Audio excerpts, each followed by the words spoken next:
Så, hej Maria.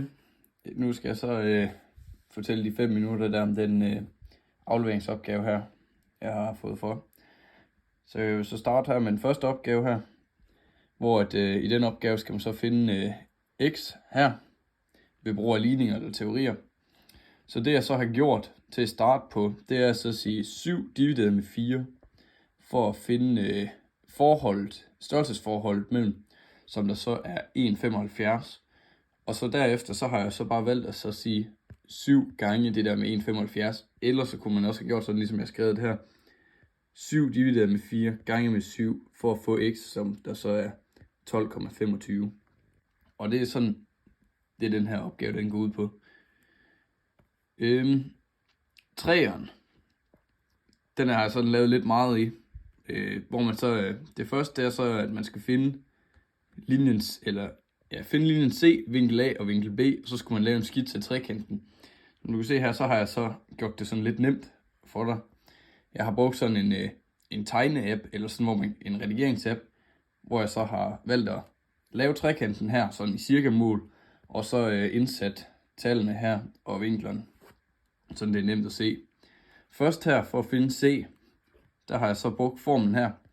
Kvadratroden af AN gange BN minus 2AB gange cosinus til vinklen C. C, der er stort C. Så i den der er det så 3 i anden plus halvanden i anden minus 2 gange 3 gange halvanden gange cosinus til 30, fordi det er den her. Og så hvis man så gør det, så får man så svaret på linjen C her, som der så er 1,86. Så til den næste her, for at finde vinkel A, der skal man så bruge formlen cosinus opløftet i minus 1. Så her parentes, så en brøk, hvor det så er bn plus cn minus an, divideret med 2 gange a gange c, og så parentes slut. Det er så halvanden gange den, vi så lige har fundet, der 1,86 i anden, minus 3 anden. Og så divideret med 2 gange halvanden gange 1,86. Og så får man så topvinklen her a, som der så er 126,21.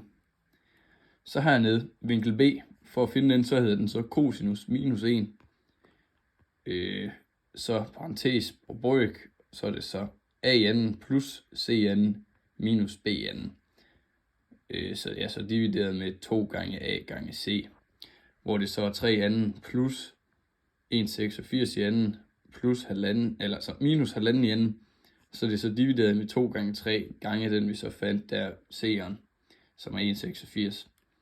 Som vi så får til 23,79 grader hernede i det her hjørne her. Videre til den næste her. Den var sådan ret nem, hurtig og kort at finde ud af, hvor man så skulle finde ud af at forklare, hvorfor at de her tre de er så ens. Og sådan, det korte svar det er jo, fordi at de begge er, eller de alle tre, de er 5 lange og 3 høj, her er 3 i højden. Og så for at finde det, så har jeg så brugt formlen, der hedder højde gange bredde divideret med 2. Og så det er jo 3 høje og 5 brede, så det får man så også til en kvadratcentimeter på 7,5. Så den her, den var lidt svær, synes jeg. Men så efter jeg så lige fandt formel, så blev den så lidt nemmere, kan jeg så sige. Hvor man så, i den opgave, så skal man så finde areal af trekanten her. Og jeg startede med at finde dem her udenom, altså kanterne her, trekanterne her. Som jeg så først sagde her, 0,25 gange 2 er så en halv. Den halve, det er så den, der er her.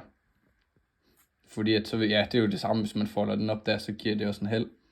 Den næste her, den der så hedder halvanden gange 0,25, som er 0,38. Det er så den her op. Og den sidste hernede, det er så 0,25 gange 1, som der så er her. Som der så er, det er så en kvart. Så plusser jeg så dem sammen, og får det så til 1,13.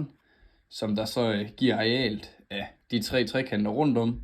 Og så for at finde det, så har jeg så, først så siger jeg så 1 gange 2, fordi det er firkanten.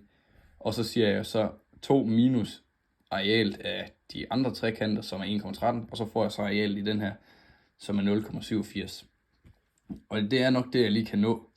Men ellers så har jeg har også her, som man kan se, de andre. Og så den her. Og så til sidst, så har vi så også, hvis du nu kan tænke her, den her opgave her.